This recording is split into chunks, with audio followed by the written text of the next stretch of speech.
하나님의 말씀은 창세기 33장 4절 말씀입니다.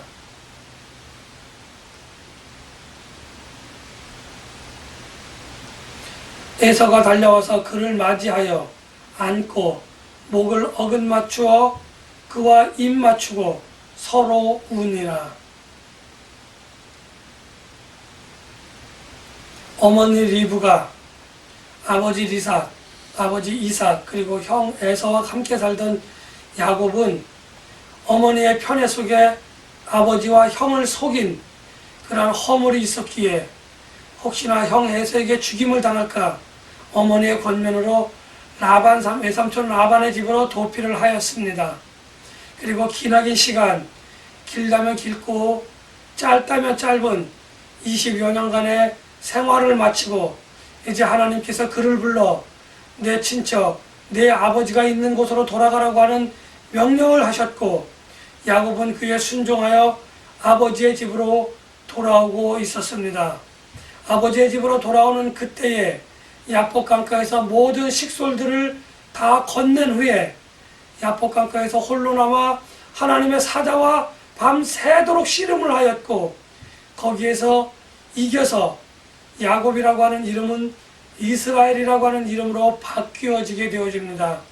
이제 유대인, 이스라엘 민족이라고 하는 그 이름이 탄생하게 된 배경이기도 합니다. 그런데 하나님께서 가라 하셨지만 야곱은 아버지의 집을 향하여 한 걸음 한 걸음 가까이 올 때마다 하루하루 좀 더 가까워질 때마다 기쁘고 즐거운 마음보다는 형 에서의 분노와 행여나 아버지 이삭의 분노가 있을까 죽임을 당할까 걱정하며 한 걸음 한 걸음 살얼음판을 디디듯이 집을 향하여 다가오고 있었습니다. 그러던 어느 날 그가 먼저 앞서서 보냈던 종들로부터 형님 에서가 400여 명을 데리고 자기에게로 다가오고 있다는 소식을 듣고 그는 무섭고 두려워하는 마음을 분명하게 가졌습니다.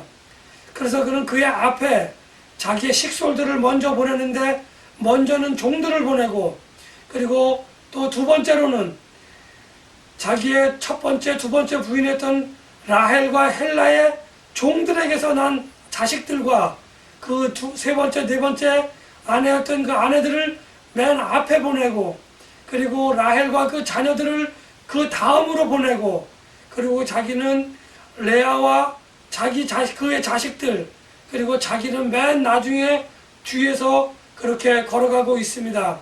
하나님께서 내가 너와 함께 해주시겠다고 그렇게 말씀을 드렸습니다. 그렇게 만나서 말씀을 해주셨습니다. 도망갈 때에 베델에서 만나서 말씀해 주셨고 그가 아버지의 집으로 돌아올 때에 야복 강가에서 그렇게 말씀해 주셨음에도 불구하고 그는 하나님의 말씀에 대해서 반신반의하며 여전히 형 에서의 분노를 두려워하는 마음을 가지고 그렇게 살금살금 걸어오고 있었고 그리고 그것을 무마시키기 위하여 형님 에서의 마음을 녹이기 위하여 부드럽게 또 그렇게 관계를 회복하기 위하여 재물들을 먼저 보내고 자기의 부인과 자녀들을 앞서서 보냈던 그렇게 얄팍하고 그렇게 얍삭 빠른 그러한 야곱이지만 그가 맨 뒤에 나섰다가 오늘 본문과 관련해서 보면 형님 에서가 가까이 다가오자 마침내 그는 맨 뒤에 있지 아니하고 맨 앞으로 나아가서 형님과 만나는 그러한 장면을 오늘 우리들에게 보여주고 있습니다. 형님 에서와 만나기 전에 야곱은 그냥 될 대로 되라지라고 하면서 그렇게 터덜터덜 걸어간 것이 아니라 야복강에서 그 강가에서 아브라함의 하나님과 이삭의 하나님 그리고 자기에게 약속을 해주셨던 그 하나님의 신실하심에 깃대어 당신이 약속하셨으니 당신이 책임지십시오라고 그렇게 밤새도록 그렇게 싸움을 하고 겨루고 그렇게 이겼던 것입니다.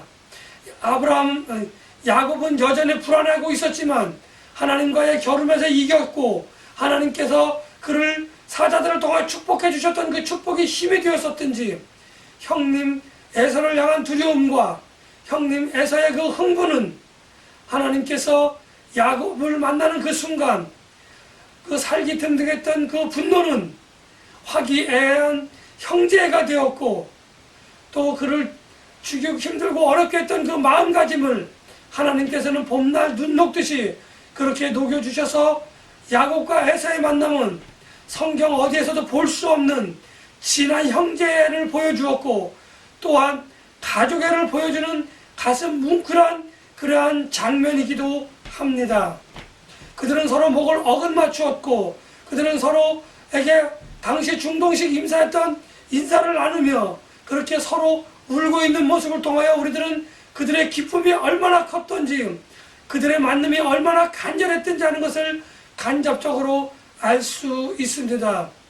오늘날 미국에 살면서, 또 오늘날 한국에 살면서 많은 사람들이 없어진 것이 있는데, 그것은 바로 가족애가 없어졌고, 그것은 바로 형제가 없어졌다고 하는 것입니다.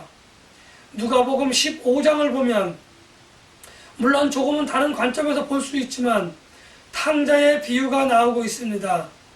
자기의 재산을 가지고 아버지 집을 떠나 흥청망청 그 재산을 다 써버린 탕자와 그 탕자가 돌아왔을 때 그를 맞이하는 그 형의 그 눈빛, 오늘 야곱과 에사의 만남과 그것을 비교해 본다고 한다면 그것은 분명히 천지차이라고 말씀을 드릴 수 있습니다.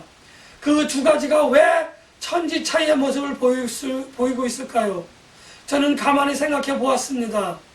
그런데 오늘 본문을 읽고 설교를 준비하다 보니까 거기에는 커다란 그러한 차이가 있었던 것입니다. 야곱은 형님을 만나기 전에 형님의 마음을 위로하고 형님의 분노를 삭히기 위하여 엄청난 노력을 했고, 하나님께 그 은혜를 간구하여서 하나님께서는 에사의 그 분노를 누구려드려서 형제로 바꾸어 주시는, 가족애로 바꾸어 주시는 놀라운 은혜를 야곱과 에사에게 베푸셨던 것입니다. 그러나 탕자의 비유를 가만히 보면 탕자는 자기의 자신의 모습을 깨닫기만 하였고, 자기가 집으로 돌아왔을 때에 집에서 어떤 문제가 발생할 것이라고 하는 생각조차 없었기 때문에 그냥 자기의 신상을 한탄하며 그렇게 아버지에게 돌아왔다는 것이죠. 하나님의 은혜를 간구하는 사람과 하나님의 은혜를 간구하지 않는 그런 사람의 모습이 그 집안에 어떠한 일들이 벌어지게 하는지가 하는 것을 우리는 극명하게 차이가 나는 것을 볼 수 있었습니다. 아무튼 형님 에서에 대해서 두려움을 갖고 형님 에서가 언제 죽음의 칼을 휘두를지 모르고 그렇게 불안해하던 야곱은 하나님과 겨루어 이김으로 그 두려움이 변하여 그 한숨이 변하여 형님을 만난다는 기쁨과 흥분이 되어져서 형님을 만났을 때에 그들은 엉엉 소리내어 울 수밖에 없었던 그러한 모습을 오늘 저와 여러분들에게 보여주고 있습니다. 베델에서 도망을 가면서 베델에서 하나님을 만난 야곱은 라반의 삼촌으로부터 숱하게 속임을 당하고 또 숱하게 라반을 속이며 그렇게 살아왔던 그는 이제 형님 에서가 아버지께로 같이 돌아가자 권면을 하였지만 결국 그는 숫곳이라고 하는 곳에, 세겜이라고 하는 곳에서 삶의 터전을 다시 잡습니다. 숫곳 또는 그 세겜이라고 하는 그곳이 어떠한 곳인가 하면은 그곳은 바로 초장이 널려 있고 물이 풍부한 곳이었다고 하는 겁니다. 야곱이 그곳에 기거하게 된 이유는 여러 가지가 있을 수 있겠지만 당장은 아마도 형님 에서가 언제 마음이 돌변하여 자기를 죽일지도 모른다고 하는 하나님께서 약속하신 것에 대한 망각을 보여주는 첫 번째 사례이고, 또 두 번째 이유는 그는 여전히 이 삼촌 라반과 살면서 물이 많고 목초지가 좋은 곳에서 자기의 재산을 증식하였던 것을 생각하여서 그는 세겜 또는 그 숲곳에서 그렇게 삶의 터전을 가며 자신의 재산을 불리기에 부족함이 없도록 그렇게 삶의 터전을 잡았던 것입니다. 아브라함을 떠나던 롯과 오늘 삶의 터전을 잡는 야곱의 그 심정을 가만히 헤아려 보면 보기에도 좋고 또 그것이 살기에도 좋고 자기에게 장차 유리할 곳을 선택하는 그 롯의 선택과 그렇게 선택했던 야곱은 그것이 기쁨이 되고 그 순간에는 즐거움이 될 수 있었지만 장차 그를 향하여 다가오는 하나님의 진노, 그 진노로 인하여 그가 닥치게 될 불행을 예고하는 서막이었다고 저는 여러분들에게 말씀을 드립니다. 33장 후반절에 가면 그의 딸들이 그렇게 고난을 당하는 모습을 그 성경에서는 기록하고 있습니다. 우리들의 삶의 터전을, 우리들이 서 있는 믿음의 터전을 다시 한번 돌아보아야 하는 이유가 여기 있습니다. 이만하면 됐다, 이쯤은 됐다 라고 생각하시는 사람이 있을 수도 있습니다. 그러나 만약에 그렇게 생각하는 그곳이 내가 정말 여기에서는 할만하구나 했던, 여기에서는 나에게 유익이 있겠구나 하는 그곳이 내게 유익할 뿐만 아니라 하나님께 유익하다고 한다면 좋겠건만 내게 유익하고 하나님의 뜻과는 상관없는 곳이었다고 한다면 그것은 여러분들에게 놓여지는 불행의 서막이라고 오늘 성경에 빗대어 저는 여러분들에게 말씀을 드릴 수 있습니다. 분명히 하나님께서는 내 친척, 내 아버지가 있는 곳으로 돌아가라고 야곱에게 말씀하셨습니다. 그럼에도 불구하고 야곱은 아버지가, 어머니가 기다리는 곳이 아니라, 그곳으로부터 마저 나온 형님이 가자고 하는 그곳이 아니라 자기가 보기에 좋은 곳, 자기의 재산을 증식하기에 좋은 곳을 선택하면서, 또한 형님 에서가 언제 마음을 받고 자기도 죽일지 모르는다는 그 불안함에 하나님이 명하신 곳에 삶의 터전을 잡지 않았다고 하는 실수를 하게 되어지는 겁니다. 오늘날 우리의 믿음의 터전이, 우리의 믿음의 단계가 이만하면 됐다라고 생각하는 그런 삶의 터전이라고 한다면 하나님이 과연 그것을 원하시는가 원하시지 않는가 하는 부분들을 되짚어 볼 필요가 있다고 감히 여러분들에게 말씀을 드리고자 합니다. 야곱은 성격이 많이 변화되어졌습니다. 에서도 성격이 변화되어졌습니다. 하나님의 은혜가 아니면 오늘 야곱과 에서가 서로 부둥켜 안고 우는 장면은 결코 연출될 수 있는 장면이 아니라고 저는 여러분들에게 말씀을 드리고자 합니다. 두려움이 변하여 담대함이 되었고, 분노가 변하여 가정의 형제가 되고 가족애가 되었다고 하는 것은 정말 하나님의 은혜가 아니면 불가능하다고 저는 여러분들에게 다시 한번 말씀을 드립니다. 오늘 본문이 있는 창세기 33장 5절로부터 15절까지의 말씀을 가만히 보면 야곱은 형님 에서를 두고 주라고 칭하고 있습니다. 또 내 주라고 칭하고 있으면서 은혜를 입었다라고 무려 5번에 걸쳐서 이야기를 하고 있습니다. 이 5번의 은혜라는 단어 가운데에 그 원어를 가만히 해석해 보면 2번의 은혜는 하나님으로부터 제가 직접 받은 은혜를 받았다라고 그렇게 언급하고 있습니다. 그렇다고 한다면 3번의 은혜는 어떤 은혜인가 이렇게 생각을 해볼 필요가 있습니다. 2번의 은혜가 하나님으로부터 직접 자기가 느끼고 보고 배우고 받은 그런 은혜였다고 한다면 3번째, 4번째 아니 5개의 그 은혜는 3가지 종류의 은혜는 형님 에서를 통하여 하나님께 은혜를 입었다고 하는 그러한 고백을 오늘 야곱은 우리들에게 고백을 하고 있습니다. 여러분들께서 받으신 은혜가 참으로 많으실 줄로 알고 있습니다. 내가 잘해서 받은 은혜가 아닙니다. 내가 무엇을 많이 해서 받은 은혜가 아닙니다. 그냥 우리가 찬송을 했던 것 같이 하나님께서 그냥 거저 주시는 그러한 은혜임에도 불구하고 내가 마치 무엇을 잘 하여서 그렇게 은혜를 받았다고 착각을 하고 있다면 그것은 하나님이 원하시는 신앙이 아니고 하나님이 원하시는 그러한 믿음 생활이 아니라고 하는 것을 저는 여러분들에게 말씀을 드리고자 합니다. 내가 선 곳, 내 삶의 터전, 내 믿음의 터전을 다시 한번 돌아보아야 할 그런 필요가 있습니다.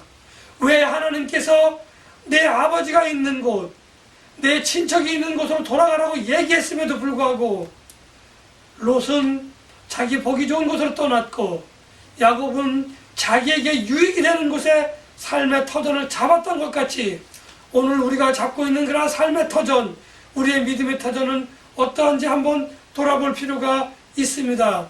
우리는 사람이 살면서 가만히 자기의 삶을 돌아보면 믿음 안에서 참으로 많은 실수를 하는 경우가 있습니다. 사람인 저도 실수를 합니다. 아무리 믿음 생활이 좋다고 한들, 하나님의 말씀을 잘 안다고 한들 하나님 보시기에 부족하고 하나님 앞에서 실수를 하는 경우가 참으로 많이 있습니다. 그것이 우연이든 그것이 필연이든지 간에 말입니다. 그러나 그것은 반드시 자기에게 그 열매가 돌아온다고 하는 것을 오늘 창세기 33장은 저와 여러분들에게 말씀해 주고 있는 것입니다. 여러분들이 가족 간에, 여러분들이 이웃과의 화평을 원한다고 한다면 나 자신의 야곱이 노력했던 것과 같이 나 자신의 끝없는 모든 노력도 필요하지만 하나님의 은혜를 간구하는 밤새 하나님의 사자와 겨루었던 그 야곱의 심정을 기대하며 간절하고 안타까운 마음으로 정말 내가 여기서 죽으면 죽으리라라고 하는 그 절박한 심정으로 하나님과 겨루어서 마침내 이겼던 그 야곱의 심정으로 하나님께 은혜를 구하고 그 피해를 입은 행여나 나 때문에 낙심한 자의 그를 위하여 끊임없이 노력하는 모습이 오늘 우리 신앙인들이 가져야 하는 그러한 모습은 아닐까 저는 가만히 오늘 생각을 해봅니다. 비록 야곱이 아버지가 계신 곳으로 돌아오는 그곳에서 오늘 야곱은 단을 쌓고 하나님께 제사를 드립니다. 야곱이 단을 쌓고 제사를 드렸던 그곳은 그냥 지나가다 들린 땅이 아니라 예전에 아브라함이 아버지를 떠나 방황하다가 마침내 도착하여서 하나님께 단을 쌓고 제사를 드렸던 바로 그 지역이라고 하는 그런 것을 우리는 기억해 두어야 할 필요가 있습니다. 이처럼 하나님께 제단을 쌓고 하나님께 제사를 드리며 온전한 믿음을 회복하였던 것 같은 그 야곱이 결정적인 실수를 함으로 인하여 야곱은 여전히 하나님께서 도우시고 인도하심에도 불구하고 세상적인 욕망을 버리지 못하였고 그 세상적인 욕망을 버리지 못한 그 결과가 장차 어떠한 결과를 어떠한 열매를 내게 돌려줄지는 잘 알지 못하였다고 하는 사실이 오늘 먼 미래를 내다보지 못하는 당장 내일의 일을 알 수 없을 만큼 어리석은 우리들에게 주는 커다란 교훈은 아닐까 저는 생각을 해봅니다. 우리는 하나님 안에서 참으로 열심히 살아왔습니다. 그러나 그 열심이 하나님의 뜻과 무관한 것이라고 한다면 이 시간 하나님의 말씀에 의지하여 이 시간 하나님의 은혜에 의지하여 새로운 삶의 좌표를 잡고 그 삶의 좌표가 하나님의 나라인 것을 기억하여 주시고 생각하고 말하고 행동하는 것을 통하여 하나님께 영광을 돌려드리며 하나님의 기쁨이 되시기를 예수님의 이름으로 간절히 축원합니다.